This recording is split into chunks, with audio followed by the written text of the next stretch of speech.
बौरहू महाराज का जैसे उन्हें लोग बौरहू कहे वैसे ही भोलेनाथ एकदम बौरहा रहबो कैलन। यहाँ सब देवी देवता बढ़िया बढ़िया पकवान देखते टूट पड़त हैं। भोलेनाथ जब बढ़िया बढ़िया देखें गांजा पिसात बा, गांजा पिसाता है। हाँ हो बढ़िया से गांजा जब हाथे से पिसतन नहीं तो ऐसे ही सुरके लगी है। सिलवट पे जब देखी है भांग पिसात है तो लेके वही में जुट जाई है। कैसे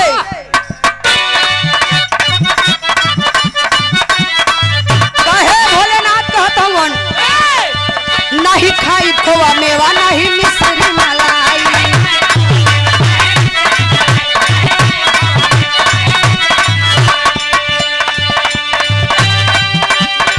नहीं खाई खोआ मेवा नहीं मिश्री मलाई, गलवानी हो तो इसके पिया दने। ए गणेश का मम्मी, ए गणेश के मम्मी बस पाओ भर भांग पिया दना।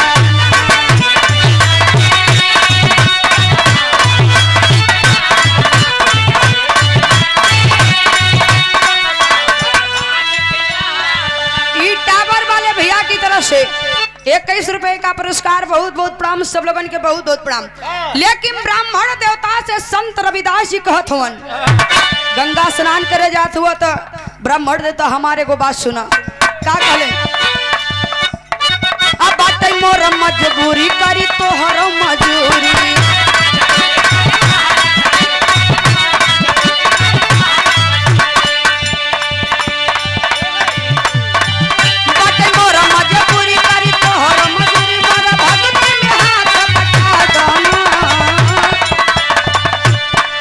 पंडित जी ज्ञानी,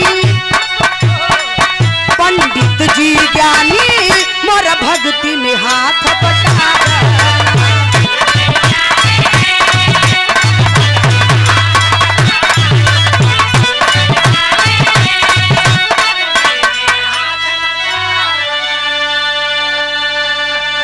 बड़ी मजबूरी बा यही से हम आपकी यहाँ मजदूरी करीला। भक्ति हमार तन को कमजोर नहीं है, लेकिन सुना ये ब्राह्मण देवता यही भक्ति में तनी से हमार हाथ बटाए दा।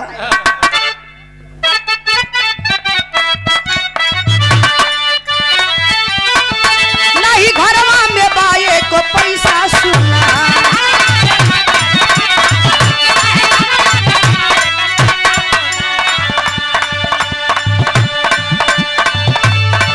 काम करी हम मगर या पैसा सुना,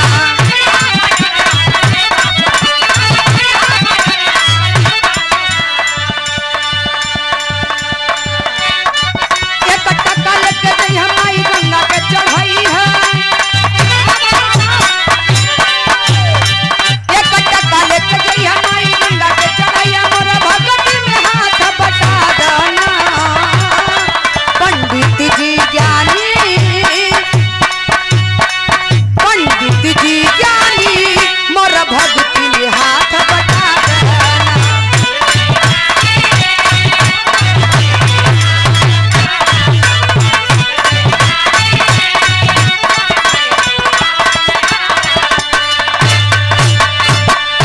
ई टावर वाले भैया की तरफ से 21 रुपए का पुरस्कार, बहुत बहुत प्रणाम सब लोगन के, बहुत बहुत प्रणाम। संत शिरोमणि संत रविदास जी ब्राह्मण देवता से कहले कि आप जब गंगा नहाए जात बनी तो सुनी तनी सा हमरे भक्ति में भी सहयोग कर दी। ये 1 टका जौन 1 महीना का पगार 1 टका मिलेला, उहे 1 टका पैसा लेके ले जाई गंगा मैया के चढ़ा दी, और हमरे तरफ से बता दी कि टाइम नहीं खे ना तो स्नान करे हम जरूर आई थे, तनी सा हमारे भक्ति में हाथ बटाए दा। ब्राह्मण देवता पैसा तो ले ले, पैसा लेके गईलन गंगा ये स्नान करे, लेकिन का भेल मास्टर गीत बदल गई। भैया कहाँ गया बतावा? ऊपर पूनम बागी की, पूनम बागी, पूनम बागी गायिका, पूनम बागी बिरहा की बड़ी सुंदर गायिका पूनम बागी जी, आप उनके जेठ जी हैं। वाह पछोकरा की धरती से। पोखरा। अच्छा, पोखरा की धरती से। वाह पछोकरा पचोखरा तो पचोखरा का कहा था पहले, वो तो समझ ला। जो चोखरा कहा था तो पचोखरा कहा था। पछोकरा। अच्छा, पछोकरा में गावत है नहीं समझा। हाँ वही कह दी, समझ ला। पचोखरा में समय कार्यक्रम चलत बा।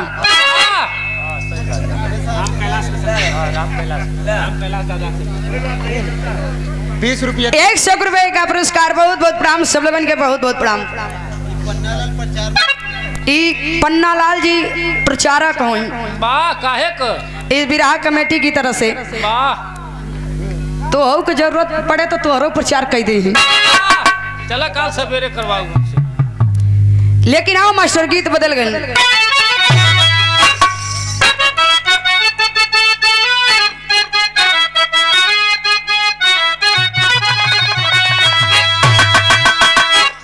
कोनो दुल्हन मानता मानत बा।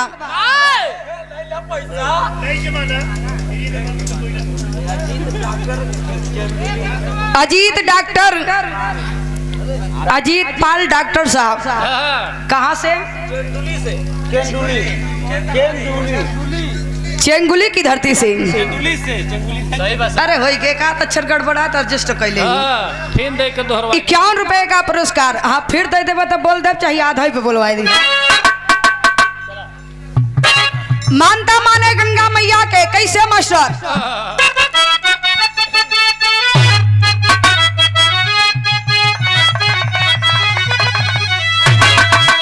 तो हके चढ़ाऊ बाई मैया नारियल चुनारिया हो कि गंगा मैया। मेहरारू कहे ए गंगा मैया, एक ठो हमार मानता बा, यदि मानता हमार पूरा हो जाई तो जवन कुछ मानत है चढ़ौती हम चढ़ाई। कैसे? कि तो हके चढ़ाऊ बाई मैया नारियल चुनारिया हो कि गंगा मैया।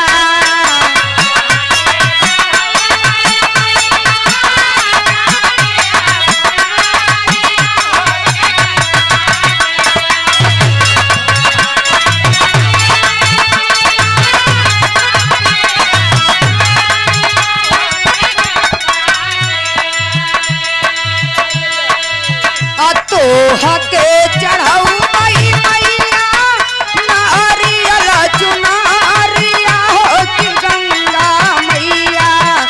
पार कई दहा हमारी नवारिया हो कि गंगा मैया।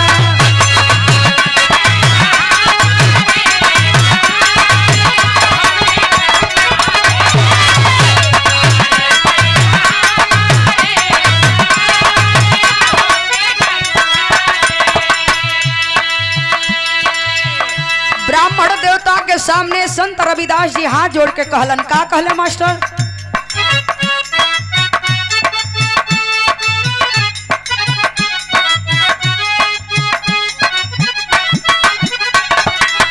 अम्माई से बताई जाके हमारी विपत्तियां हो कि गंगा मैया।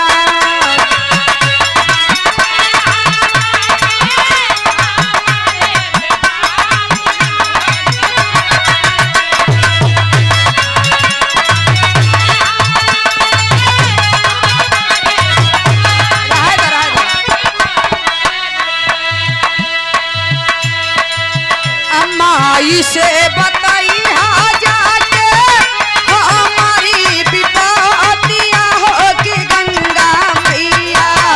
माफ कई द हमारी गुनाहिया हो कि गंगा मैया।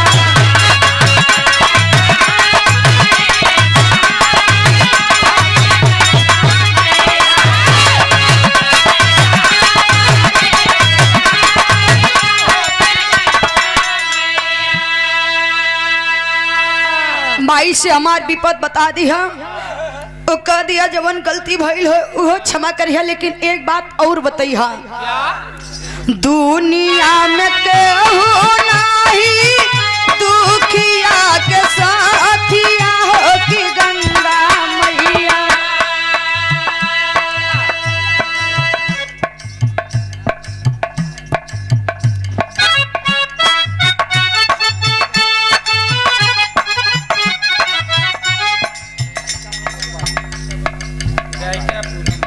गाय क्या पूनम बागी जी उमरिया। उमरिया की धरती से। अच्छा इस समय पचोखरा में कार्यक्रम चल रहा बा राम कैलाश दादा के संगे का बात है मन लागत बा हुआ से टिकट कराए के आए ना का मन करिका से लौटी आए। अरे तब ये बताओ ना कि दादा राम कैलाश 2 चला जाए। हम तो सोचली नंबर 1 का बात करत हुआ वो तो समय दुनिया में नहीं हुन वहाँ गए वहाँ सोचे वहाँ से टिकट कराए के आए ना। लेकिन रविदास जी कहत हुवन कि दुनिया में केहू नाही दुखिया के साथिया हो कि गंगा मैया केहू नाही करेला मदतिया हो कि गंगा मैया।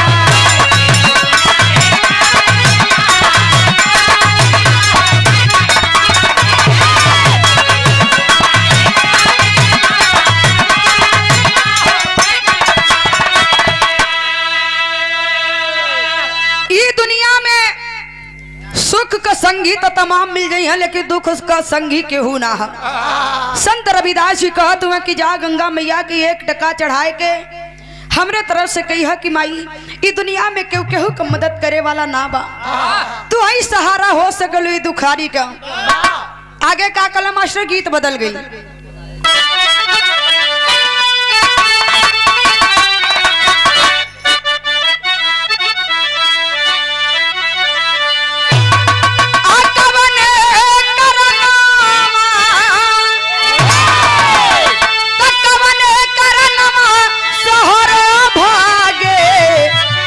पिया पपिया के बोलिया जहर लागे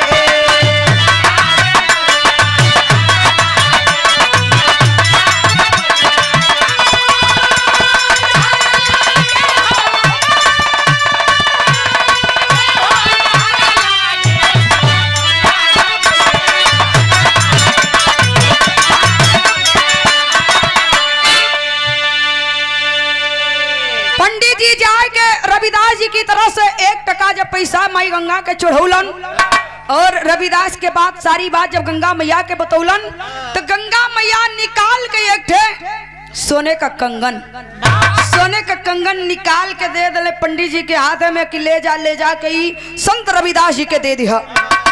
जब पंडित जी के हाथ में कंगन आए तब का भाई मास्टर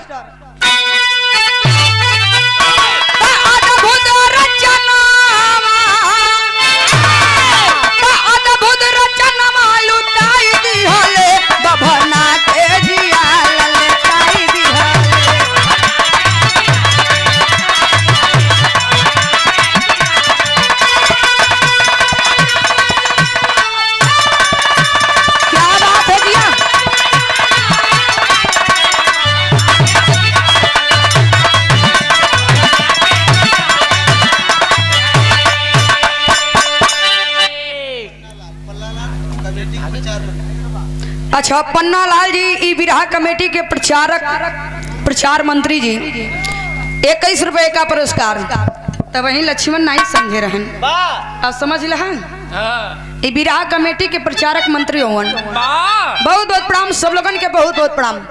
जब पंडित जी हाथे में कंगन ले तो मन ललचियाए लगल कि इतना नीक सोने का कंगन आखिर में ई रविदास लेके का करी है। लेकिन पंडित जी एक बात और कहलन का कहलन मास्टर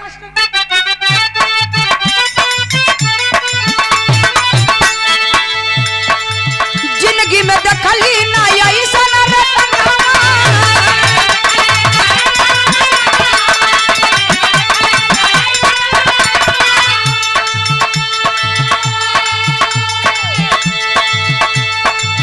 जाके पहुंच गई सोनारा भवन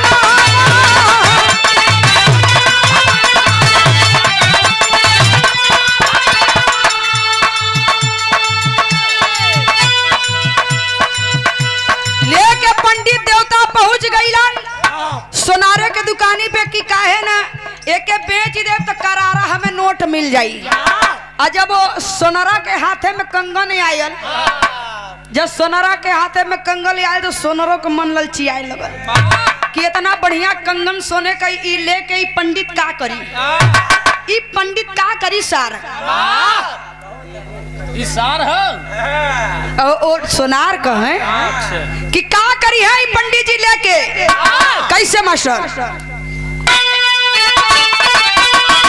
तो सोनारा लखन घबराई गईले, तो सोनारा लखन घबराई गईले, बभना के जिया ललचाई गईले।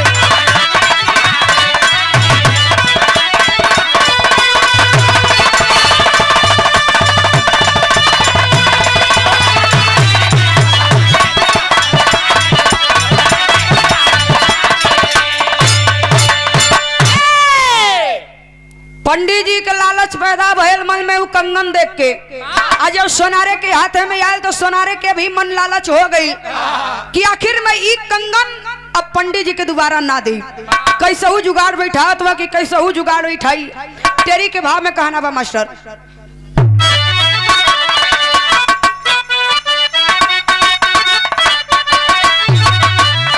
भक्ति की परिभाषा क्या हुई, भक्ति की परिभाषा क्या हुई, जागी नवल चेतना जीवन की जिज्ञासा यार जिज्ञासा यार जिज्ञासा,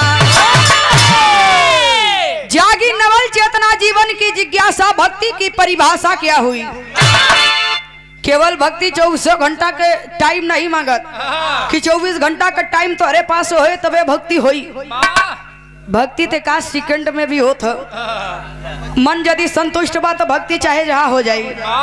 मन को तरंग मार लो हो गई भजन चंद बने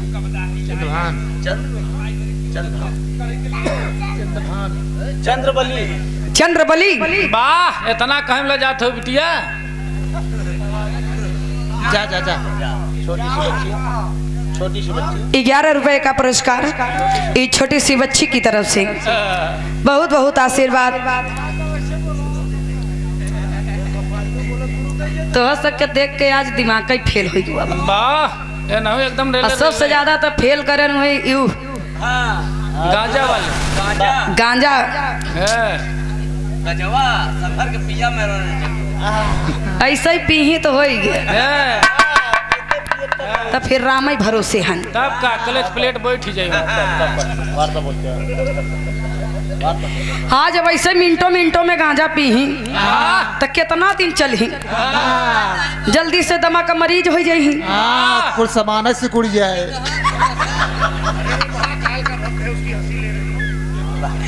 ई का कहत मन ऐसा ही पिएबा तो होएगा तब जिंदगी झंड बा। आवा मास्टर रे आवा इधर पंडित जी के मन में लालच आयल और सोनारे के मन में लालच आयल, अब दोनों में इधर झगड़ा हो गए। अब कंगन के करे हाथे में जाई गीत बदल गई मास्टर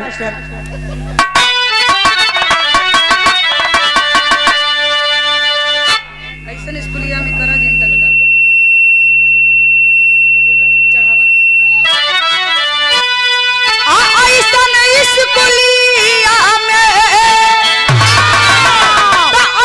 स्कूलिया में करो जिनी दंगा पढ़ाए बचवा का खगा गयंगा पढ़ाए बचवा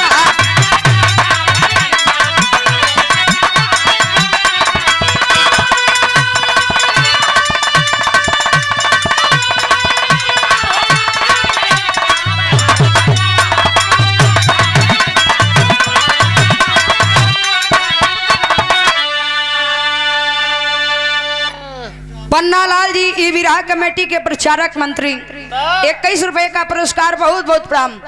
इधर दोनों जने के झमेला फंस गया। पंडित जी जब कंगन पान तो उनके मन में लालच पैदा भवा, अब सोनारे के लगल लग गए तो सोनारे के मन में लालच पैदा भवा। आई गए दोनों जना संशोधन करे खातिर कहा जहाँ संत शिरोमणि संत रविदास जी जूता चप्पल सियत हुवन, कठौती में पानी रखले हुवन, जूता चप्पल सियत हन, दोनों जने पहुंच गए। हाथ जोड़ के खड़ा हो गए। रविदास जी कहन का मामला फंसा। कहीं अरे का बताई कंगन के जोड़ा ही नहीं लहता जुगाड़ बैठा है सोनार महाराज कहा नी कंगन के जोड़ा कहाँ बनाई कहाँ मिलाई कहन झूठा ही बवाल कैले हुआ रविदास जी कहे का कहे मास्टर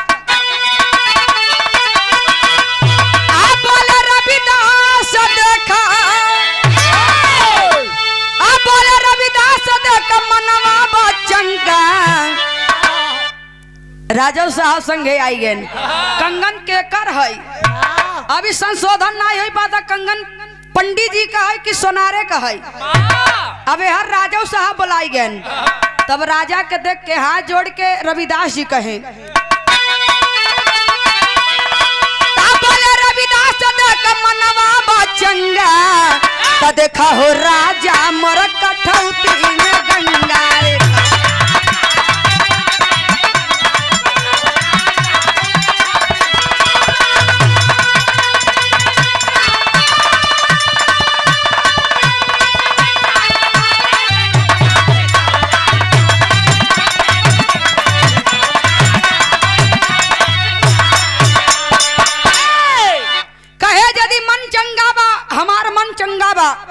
ई कठौती में भी गंगा है लेकिन क्यों माने के तैयार नहीं बा कैसे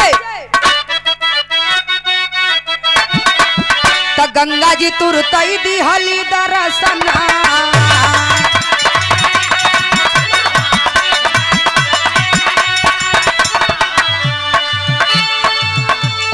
जोड़वा लगवली जवन दी हली कंगना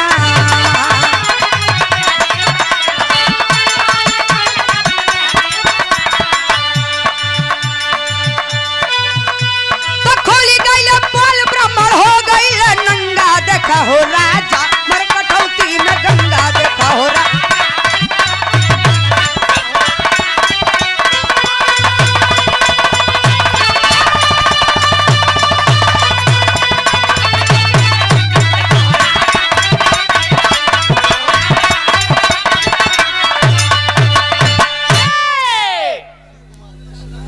शिव कुमार इस ग्राम सभा के ग्राम प्रधान जी शिव कुमार प्रधान जी की तरफ से 51 रुपए का पुरस्कार बहुत बहुत प्रणाम सब लोगों के बहुत बहुत प्रणाम रविदास जी राजा साहब से कहा कि देखा राजा हमारे कठौती में गंगा है लेकिन राजा साहब माने के तैयार नहीं हुआ जब माने के तैयार नहीं भइलन हाथ जोड़ के प्रार्थना कल संत रविदास जी वही कठौती में माई गंगा प्रकट हो गई कठौती में जब माई गंगा प्रकट हो गई तो जवन कंगन ब्राह्मण के दहले रही वह कंगन का जोड़ा लगाए दिले ब्राह्मण देवता का पोल खुल गया खूब चोरी कैला सरव खूब चोरी कैला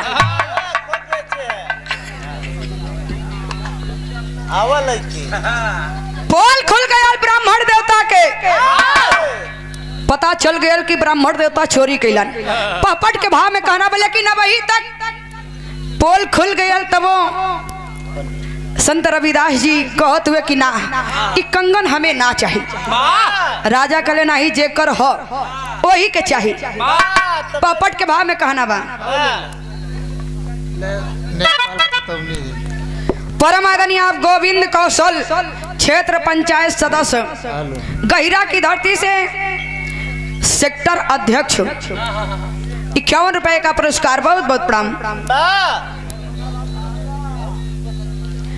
परम आदरणीय आप बड़े ही सम्मानित व्यक्ति प्यारे लाल प्रजापति जी मधुपुर सोनभद्र से इतनी दूर से हम लोगों का विरह सुनने के लिए आप आए हैं आइए 151 रुपए का पुरस्कार बहुत बहुत प्रणाम सब लोगों के बहुत बहुत प्रणाम पपट के भाव में कहना बा मास्टर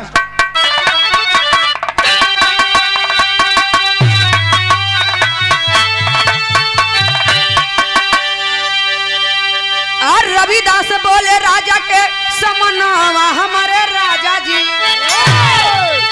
रविदास बोले है राजा के समनवा हमारे राजा जी ब्राह्मण देवता के दे दी तब हमारे राजा जी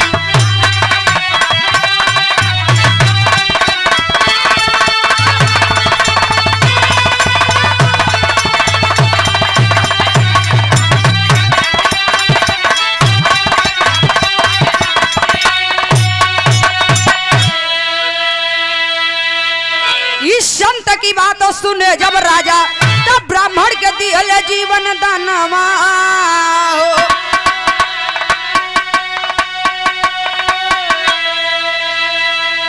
तब ब्राह्मण के दोनों कंगना देके छोड़ले तब निहनवा हो।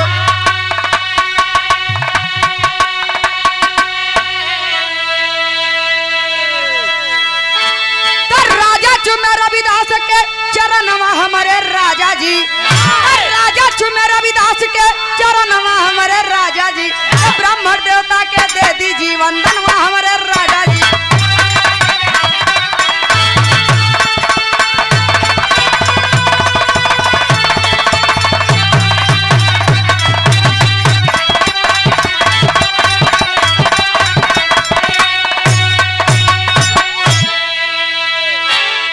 पंडित जी चोर साबित हो गईलन।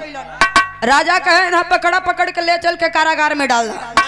लेकिन संत शिरोमणि संत रविदास जी हाथ जोड़ ले राजा के सामने कि नहीं है राजा साहब, ब्राह्मण देवता के जीवन दान दे दो, साथ में दोनों कंगना भी दे दा।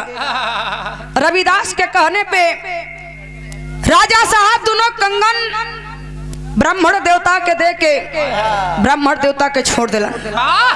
तब कवि जी के आल्हा के भाव में लिखे के बड़ल मास्टर,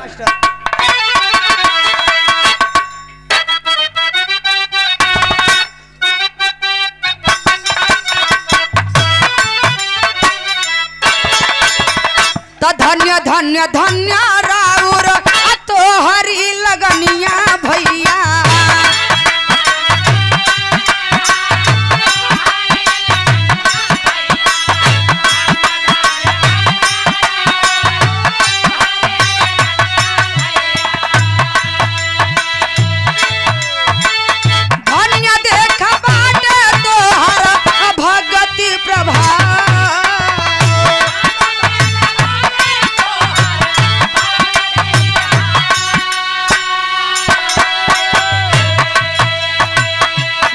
धन्य धन्य देखा बाड़ी गंगा मैया भैया,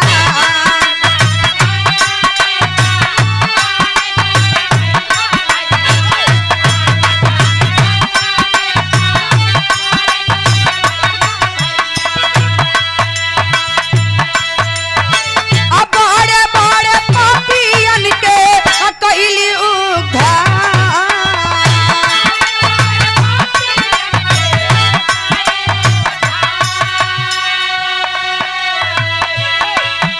राजा साहब दौड़ के संत रविदास का पैर पकड़ ले, धन्य हो, धन्य है आप और धन्यवाद आपके भक्ति भजन माई गंगा के समर्पित भक्ति भजन आपके धन्य है आप। लेकिन और का कहलन,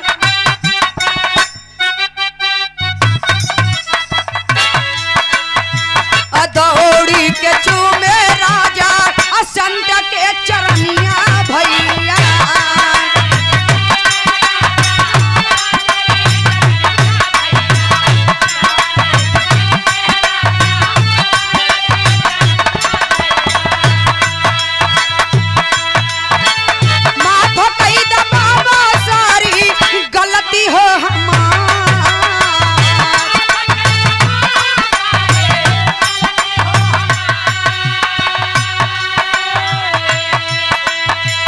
हमके बनाला स्वामी अपन आज चलवा भैया,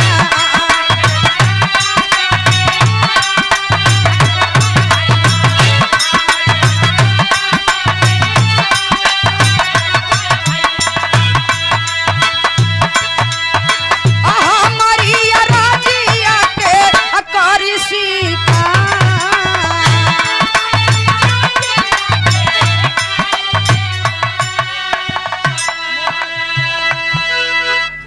परमादनी आप मोहन मौर्य भरुआ माइनर सोनभद्र की धरती से 100 रुपए का पुरस्कार, बहुत बहुत प्रणाम सब लोगन के, बहुत बहुत प्रणाम।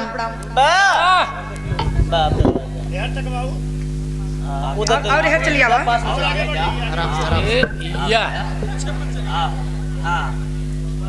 अरे कायदे से बहुत बहुत खराब हंसे देख सही से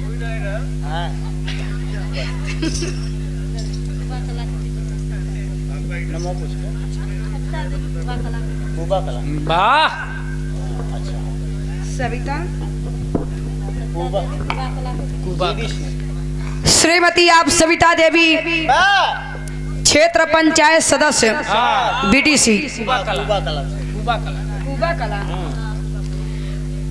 कुबा कला की धरती से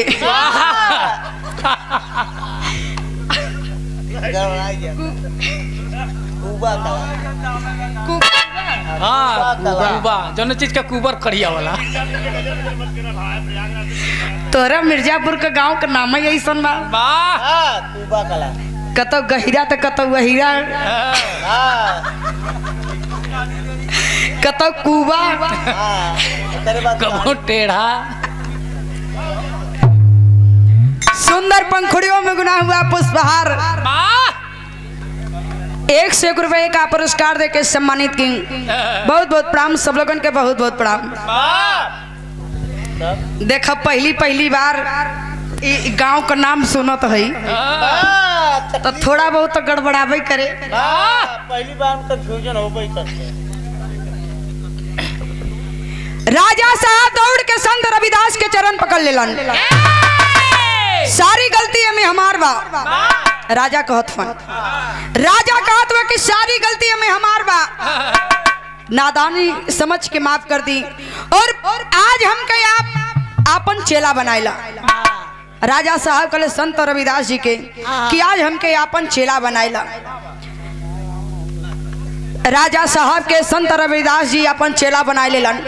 आखिरी प्रमाण में कहना बा मास्टर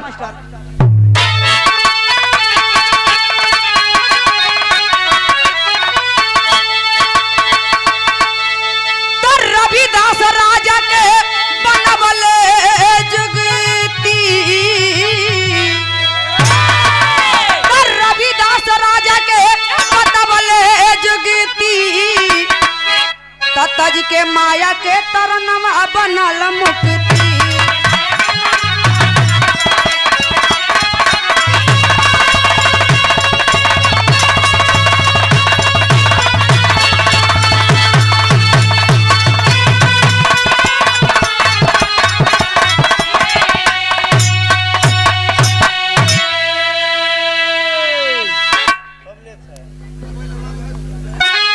तो राजपाट तज के राजा भैले बैरागी तो हरि के चरनिया में लगनिया बलागी।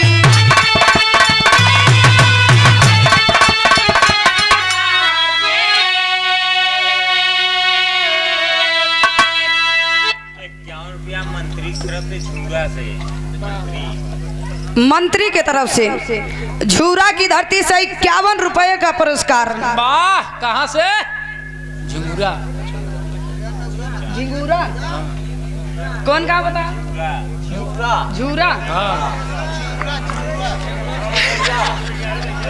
हेलो झूरा की धरती से वाह 51 रुपये 51 रुपए का पुरस्कार अशोक मंत्री बहुत बहुत प्रणाम सब लोगन के बहुत बहुत प्रणाम। बस सिंचाई मंत्री हुआ भैया विभाग का मंत्री है। अच्छा पूरा डॉलर पूरा वही करत वाह यही से तब असुर के प्रसंग तब औली मीरा बाई तो रविदास के लिहली गुरुवर बनाई।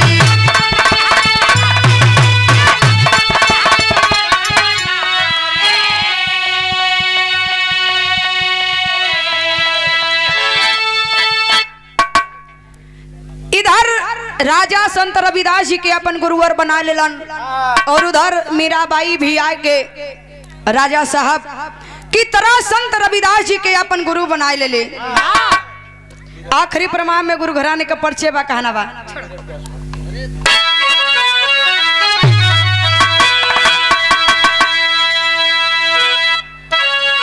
अपतु छे भर गुरुवर स्वामी मन ही मुस्काए।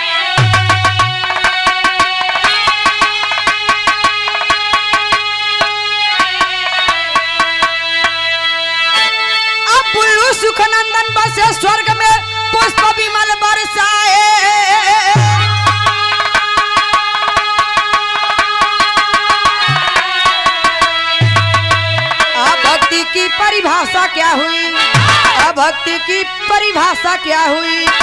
प्रीति इंद्रवीर के रक्षक सद्गुरु स्वामी हो, भक्ति की परिभाषा क्या हुई।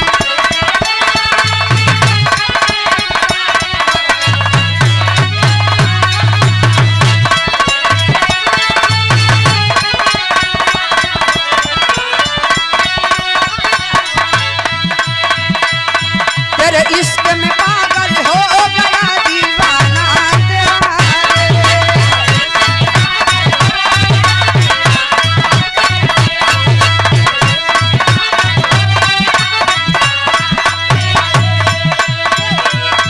सच होते होते हो गया अफसाना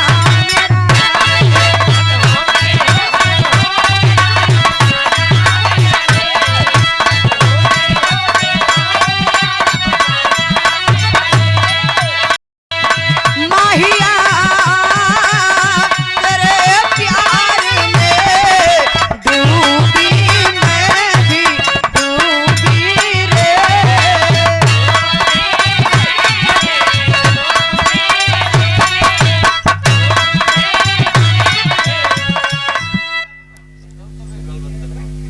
शिवलाल परम आदरणीय शिवलाल बंतरवा की धरती से 21 रुपए का पुरस्कार, बहुत बहुत प्रणाम सब लोगन के, बहुत बहुत प्रणाम।